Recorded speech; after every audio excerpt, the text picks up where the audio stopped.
Apakah fungsi hujan awal dan hujan akhir? Berilah kepada Tuhan kemuliaan namanya. Sujudlah kepada Tuhan dengan berhiaskan kekudusan.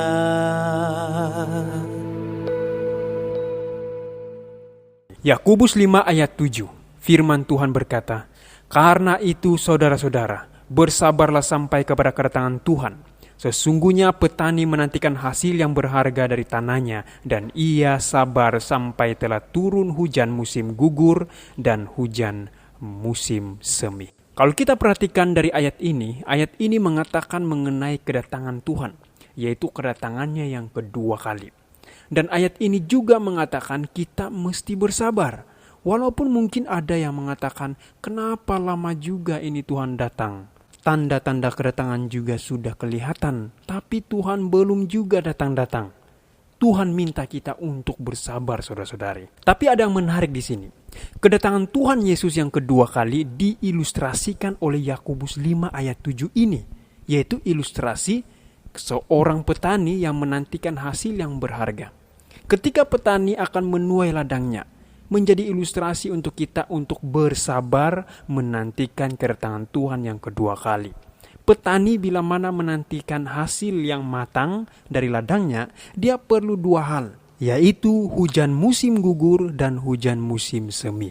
Nah, mungkin kita bertanya, apa ini hujan musim gugur dan hujan musim semi? Kalau kita lihat terjemahan King James Version, di sana dikatakan hujan musim gugur yaitu hujan awal, hujan musim semi pula hujan akhir. Kalau petani dahulu kala zaman Israel kuno dulu, mereka akan menanam dan mereka membutuhkan hujan, yaitu menantikan hujan awal dan hujan akhir. Dan apabila kedua hujan ini telah datang, maka buah itu sudah matang dan siap dituai. Dan penuaian buah yang telah matang dari ladang ini dikatakan Yakobus seperti kedatangan Tuhan yang kedua kali. Sekarang pertanyaannya adalah, jika menuai hasil ladang yang sudah matang dikatakan seperti kedatangan Tuhan yang kedua kali, lalu apa yang digambarkan hujan awal dan hujan akhir ini? Apa yang dilambangkan hujan dalam Alkitab? Kalau kita membaca kitab Yesaya 44 ayat 3, firman Tuhan berkata, "Sebab aku akan mencurahkan air ke atas tanah yang haus dan hujan lebat ke atas tempat yang kering. Aku akan mencurahkan rohku ke atas keturunanmu dan berkatku ke atas anak cucumu." Jadi kita lihat di sini, air melambangkan berkat Tuhan yaitu Roh Kudus. Hujan atau air itu Roh Kudus. Jadi Yakobus 5 ayat 7 mengatakan bahwa petani yang menuai hasil ladangnya pada musim menuai itu adalah gambaran dari kedatangan Yesus yang kedua kali. Dan untuk supaya boleh mematangkan tuaian atau dapat menyiapkan umat Tuhan, perlunya yang dikatakan hujan awal dan hujan akhir. Hujan menggambarkan Roh Kudus. Jadi kita sebagai umat Tuhan, agar kita bersiap menyambut kedatangan Tuhan kedua kali, kita perlu apa, saudari? Hujan Roh Kudus atau memerlukan kecurahan Roh Kudus. Jadi pertanyaannya adalah, apakah fungsi hujan awal dan hujan akhir? Ini adalah gambaran hujan awal dan hujan akhir. Kalau kita lihat gambar ini, timbul pertanyaan, apakah tujuan hujan awal dan hujan akhir ini? Kita lihat gambar pertama ini yaitu hujan awal.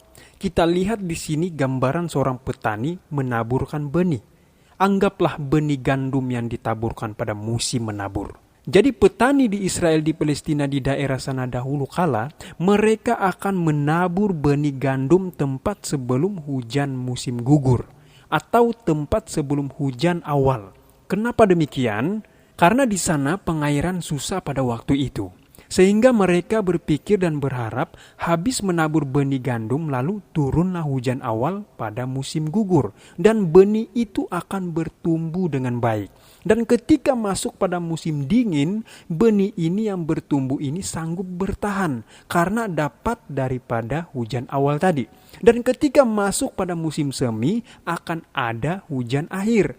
Jadi hujan awal adalah untuk menumbuhkan benih yang baru saja ditabur di tanah. Sedangkan hujan akhir berfungsi adalah untuk mematangkan benih.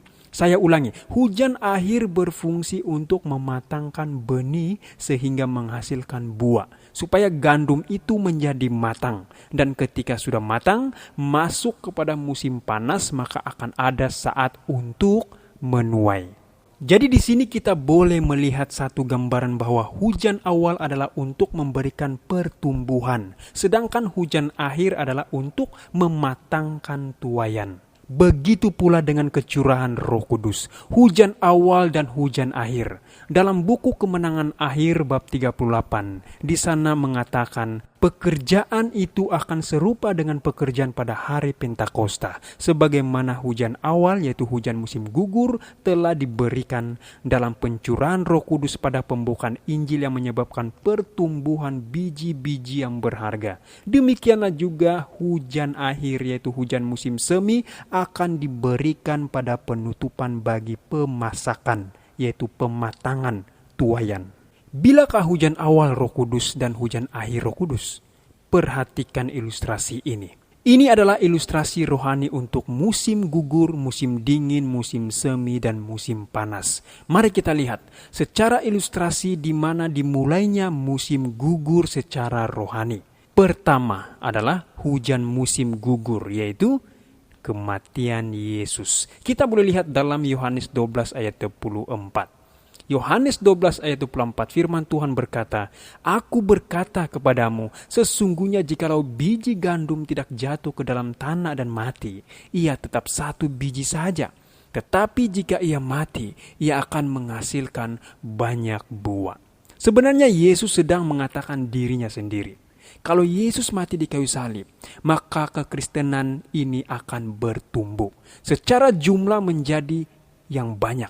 Dan itu benar, sudah terbukti tidak lama setelah Yesus mati di kayu salib. Dan sekitar 50 hari kemudian, ada kecurahan hujan awal Roh Kudus dalam Kisah Para Rasul 2. Di mana Rasul Paulus dan rasul-rasul yang lain, mereka mengajar, mereka berkhotbah, dan ada kurang lebih 3.000 orang dibaptiskan pada waktu itu. Jadi karena hujan awal ini, maka kekristenan itu bertumbuh. Tidak hanya tabiat-tabiat orang Kristen pada waktu itu, tapi jumlah pertumbuhan jiwa kekristenan ini bertambah secara pesat pada waktu itu. Sehingga orang Kristen ada di mana-mana. Sehingga dikatakan menyebar hampir ke seluruh dunia. Dan setan tidak tinggal diam ketika pada musim dingin rohani. Musim dingin rohani adalah zaman kegelapan. Kita tahu cerita ini. Orang Kristen waktu itu dianiaya. Antikristus berkuasa zaman kegelapan ini. Jadi inilah yang membuatkan kekristenan itu hampir mau mati.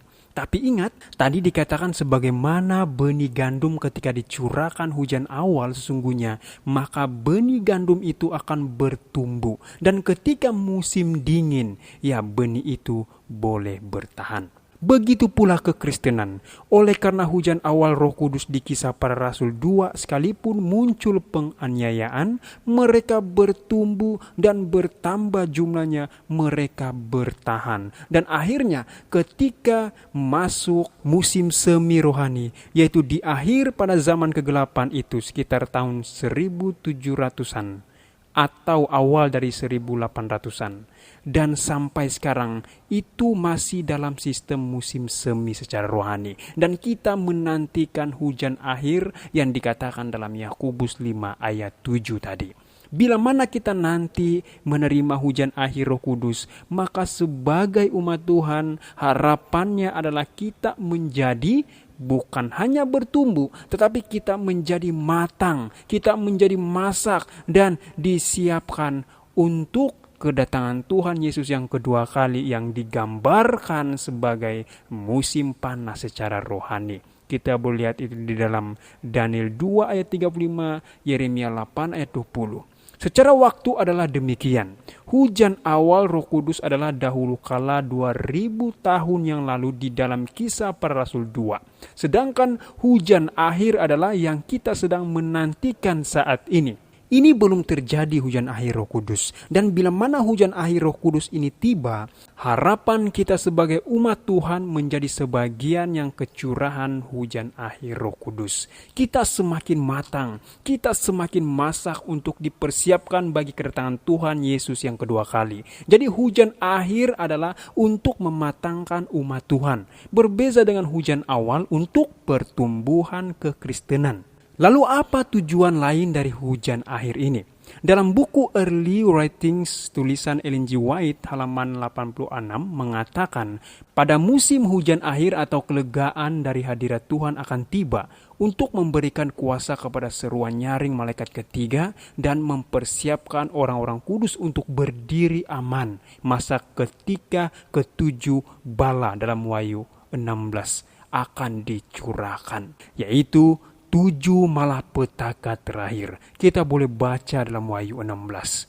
Hujan akhir Roh Kudus nanti selain mematangkan umat Tuhan, memasakkan umat Tuhan, atau menyiapkan umat Tuhan secara tabiat sehingga mereka bersiap bagi kedatangan Yesus yang kedua kali. Hujan akhir Roh Kudus juga nanti adalah bertujuan agar umat Tuhan dapat memberitakan dengan nyaring Injil ini. Ingat tadi? Hujan awal Roh Kudus zaman para rasul dalam Kisah 2. Mereka berkhotbah dengan nyaring, memberitakan Injil dengan nyaring. Begitu pula kita nanti, saudara-saudari dan saya. Kalau kita menerima hujan akhir Roh Kudus, kita harus memberitakan Injil dengan seruan yang nyaring. Kita juga akan mengungsikan firman Tuhan. Kita juga akan berkhotbah dengan seruan yang nyaring. Jadi sebagai kesimpulan, apa yang telah kita pelajari, tujuan dari hujan akhir ini adalah: pertama, mematangkan umat Tuhan. Kedua, memberi kuasa untuk melakukan seruan nyaring. Dan ketiga, perlindungan menghadapi 7 malapetaka terakhir. Bertemu lagi kita di video berikutnya. Tuhan Yesus memberkati kita semua. Amin.